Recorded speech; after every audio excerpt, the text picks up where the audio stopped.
Thank you guys for joining us. This is episode 20, can't believe it, of season 2 of Baseline Tech Talk Tuesday. And there's a couple names on here that I'm not familiar with. So if you're joining us for the first time, welcome. And you can catch all the previous episodes of Baseline Tech Talk Tuesday on YouTube. Dan will get this episode up probably within 48 hours. And the YouTube handle is Baseline Web Training, all one word.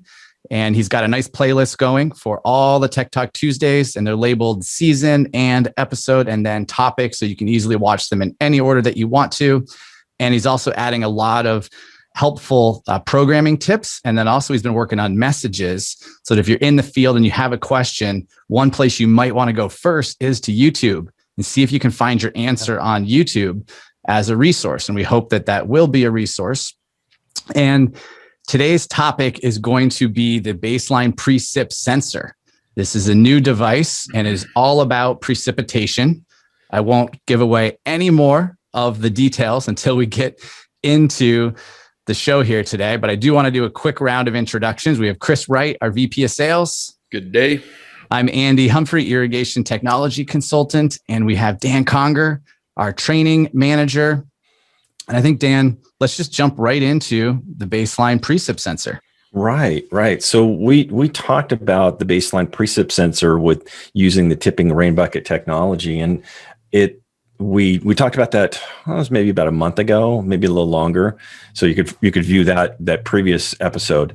But today we wanted to take that device and figure out how you can use that to solve some problems and do some actual programming with it. Yeah, I think the first time we spoke to it, it wasn't a released product yet. It was pending release, right? So now we've got some units in the field.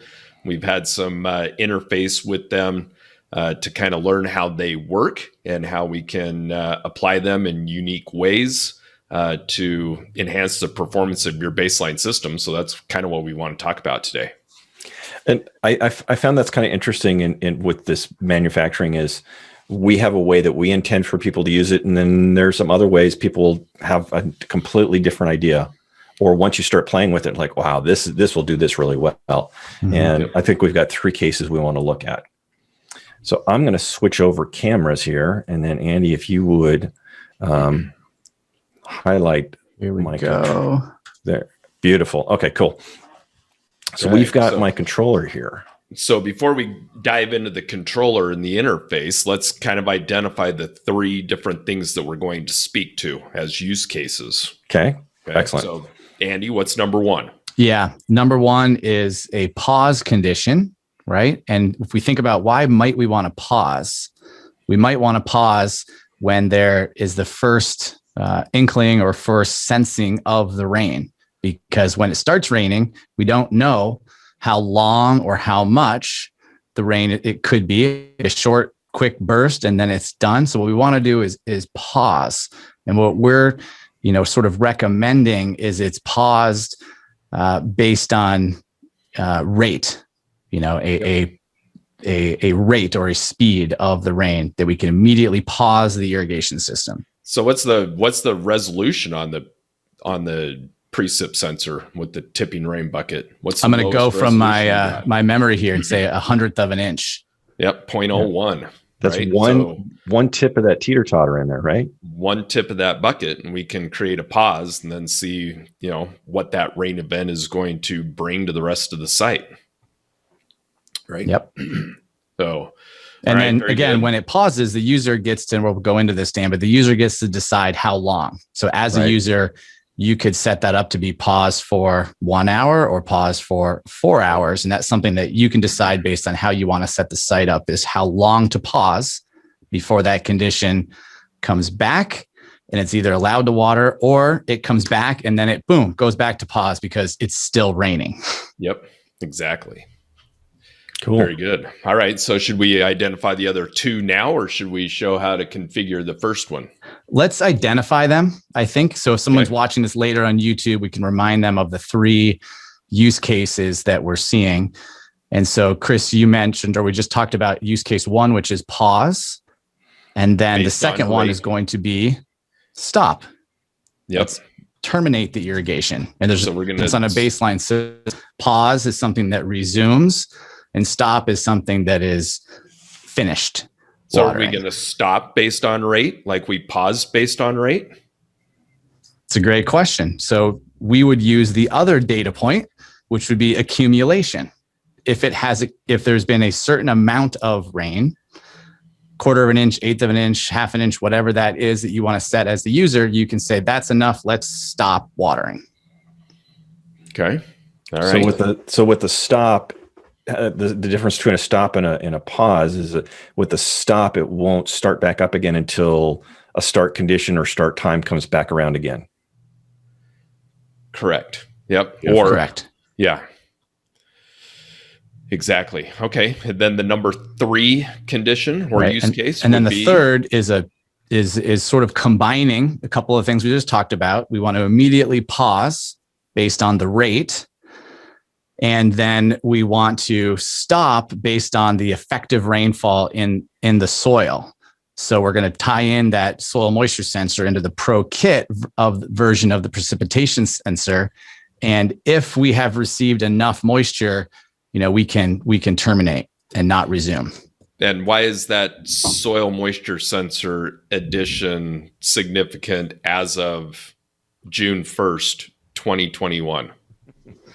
Absolutely. Here we go, getting into the good stuff. So as of June 1st, it's the first ever EPA WaterSense approved moisture sensor. And what's really cool about this is you can actually add this to a 3200 platform, and you don't have to use it to manage your irrigation. If you're a believer in ET weather-based, and that's maybe what what you're comfortable with, how you like to water, then you can continue to do things that way and add on the Precip sensor, which would give you that soil moisture data point to use and also achieve that EPA WaterSense label.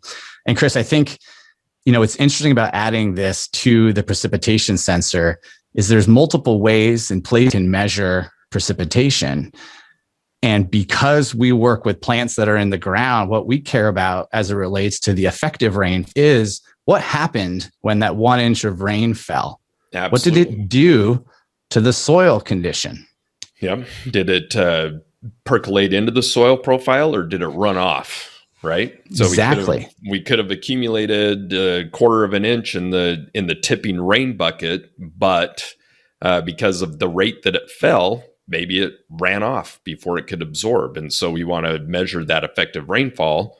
And the only way to really do that is to have a moisture sensor in the landscape that sees that rainfall event. And then we're able to get an extra data point to enhance the performance of the system and make it smarter. Mm-hmm. All right. Yep. And the user can take that value and decide to do something with it manually.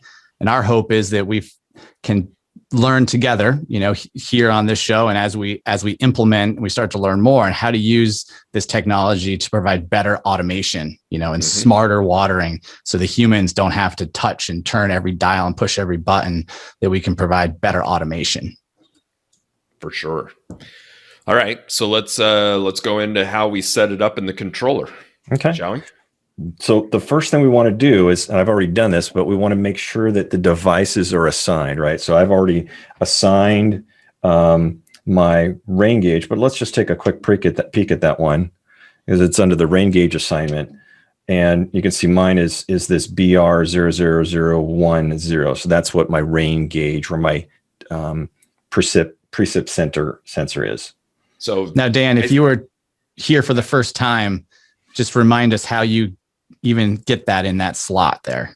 So it's a matter of highlighting the search in this left-hand column, and then with the search column highlighted, pressing enter, and it will populate the list on the right-hand side with all the devices that are out in the field. This is the same process if it's zones or master valves or soil moisture sensors, exact same process. Highlight, search, look for it, populate the list.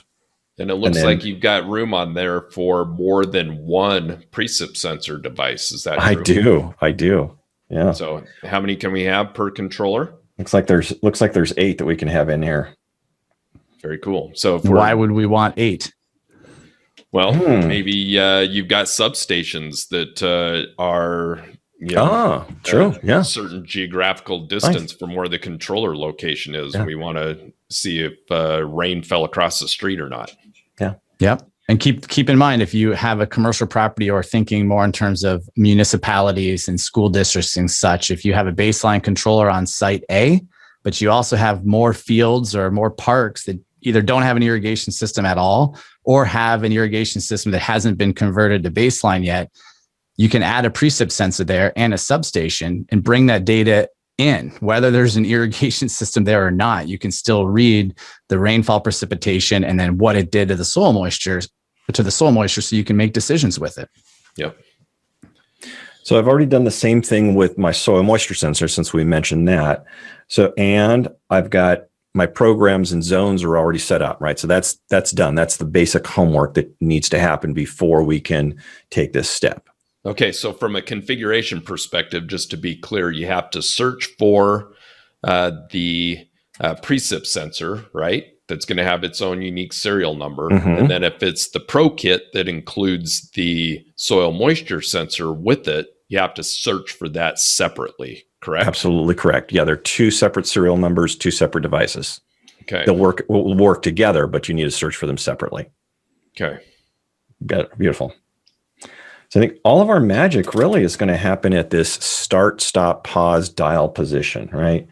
And we've got we've got a start condition, a pause condition, and a stop. But really, we were talking about a pause and a stop. So we'll do a pause condition first because that was our first scenario that we wanted to do. There we go.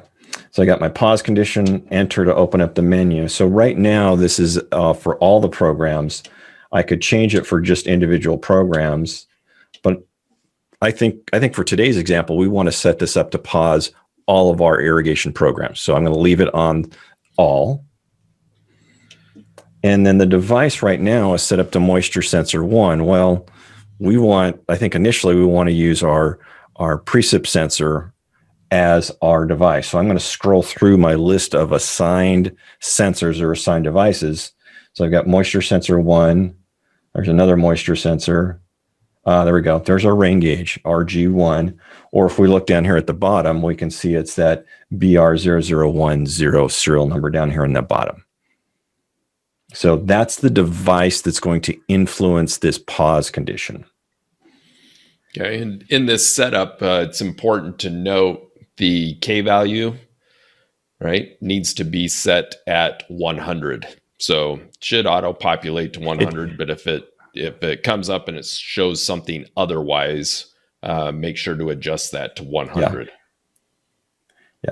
Now, I already had this enabled, but if this wasn't enabled, we wouldn't have seen all of that one. So this is actually more accurate of what we'd see is as soon as I tell it, yes, enable it, then we open up this sub menu. So to enable, this is allowing this pause condition to run. And then we need to figure out how much rain. So we're going to do a precipitation rate. So the rate of rain, at what level do we want it to start our pause condition or to pause our irrigation? How much rain in an hour do we want to use? What's your thoughts on that one from your experience? Well, we initially said that we want to pause as soon as we measure any precip to verify whether or not it's going to be long lasting or if it's just a temporary condition or a fleeting rain event. So, yeah, 0.01 inch is that lowest number we can set. So when it reaches that number, within an hour, which is the next menu down. So if it reaches 1/100th of an inch of rain in 1 hour, it will pause for 1 hour. Okay. And you can adjust that too. Right. So if you're wanting to be sensitive of your water window, then you would maybe put that at the minimum pause time and then have it check frequently. Then it'll just trip again if the condition exists. Yep. Right. Exactly. Yep. Right. So if it's still raining within an hour or whatever period of time that we choose, it's going to initiate that pause condition, that pause all over again. Yep, exactly. Mm-hmm. Okay. So and there could be, I'm just thinking out loud here.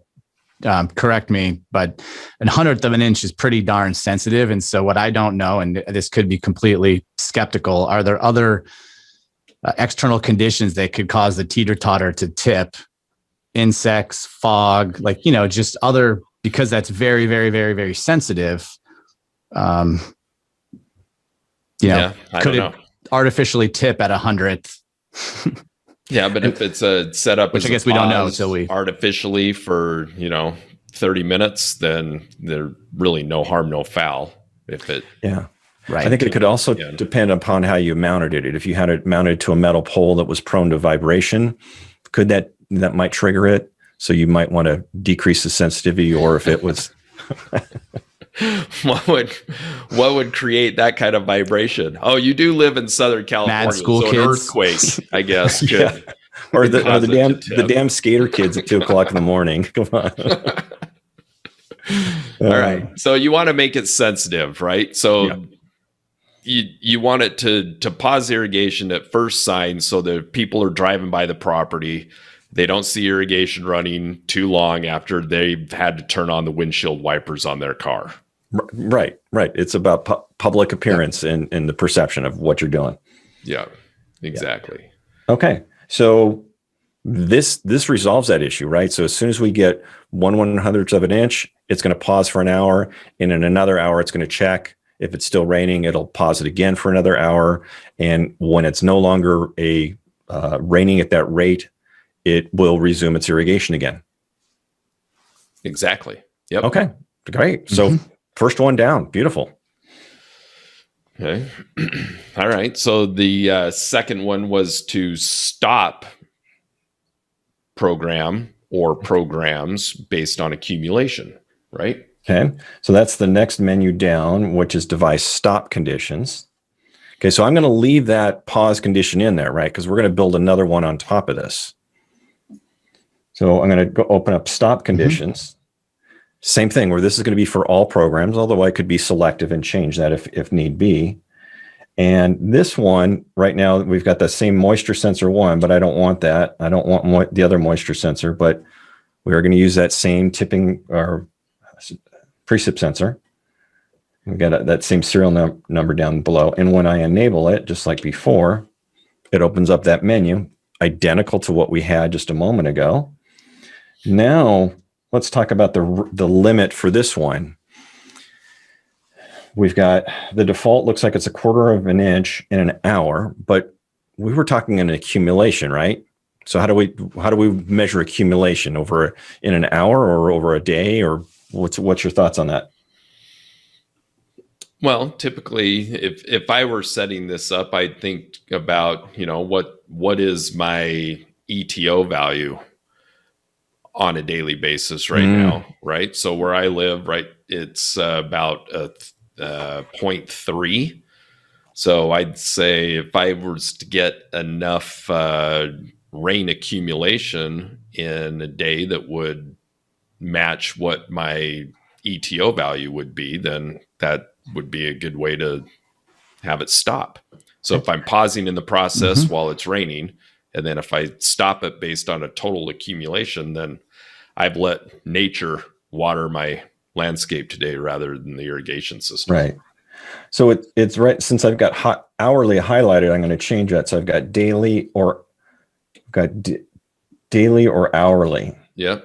So let's that change. Means that it'll check it from the time that it reached that accumulation. It'll wait 24 hours and see if the condition still exists. Yeah. Right. So it's not top of the midnight day to day. It's when the condition was initiated 24 hours after that. So if it happened at 2 in the afternoon, then it'll check it at 2 in the afternoon the next day. Okay. So we'll want to leave it at a day, and then on that 1/4 of an inch. So you had said a much lower number. No, I said 0.30. 0.3. Pardon me. So let's Point change three. it to 0.3. Okay, so there we go. So in this case, if the RG1 sees 0.3 inches in a 24-hour period, once the condition is alerted, it will stop irrigation.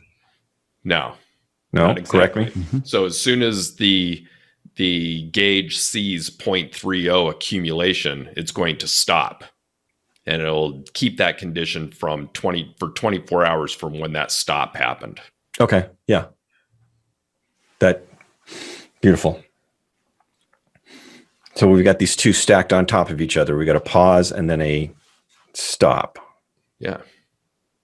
So depending on that rate, if it's coming down quickly, then it hits that accumulation. It's going to stop irrigation and then see what the next day brings.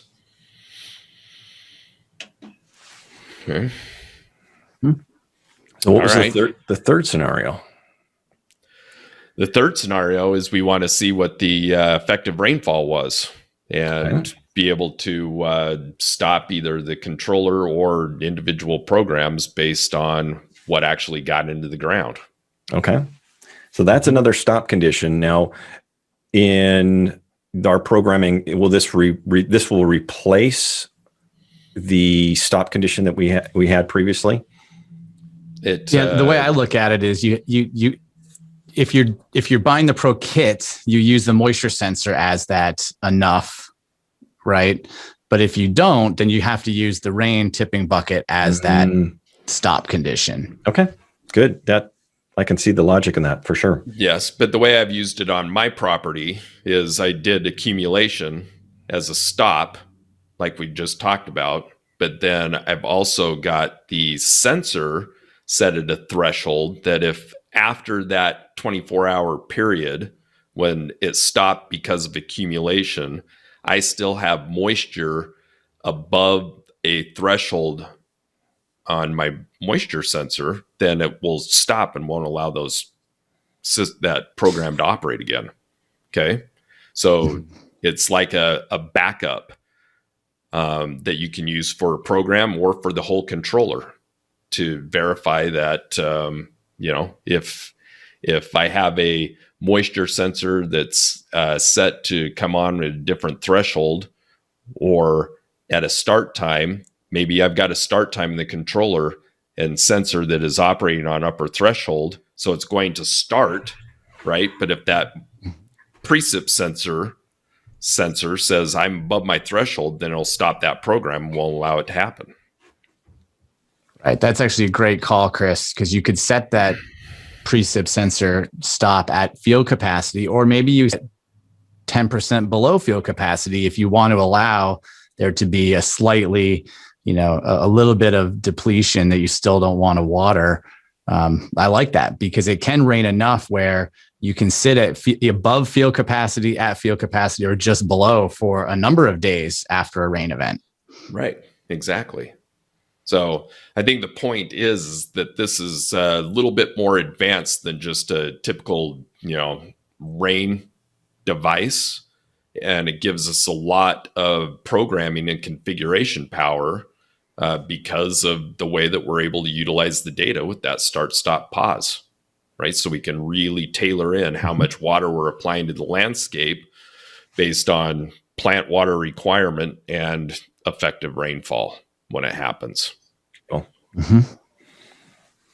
Okay, so I'm going to go into this one, and so we've got let me back up. I definitely got a stop condition. Okay, so we're going to influence all programs with the moisture sensor, and it's important that we check the serial number, right? It has to be the serial number. If I have multiple soil moisture sensors, I've got SB16810.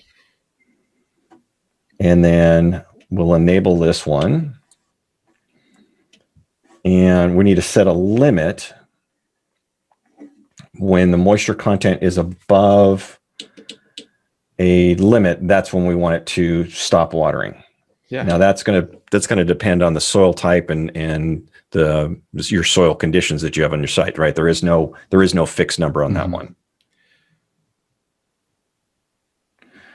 So what are you using at your place for your field capacity? For me is about 32.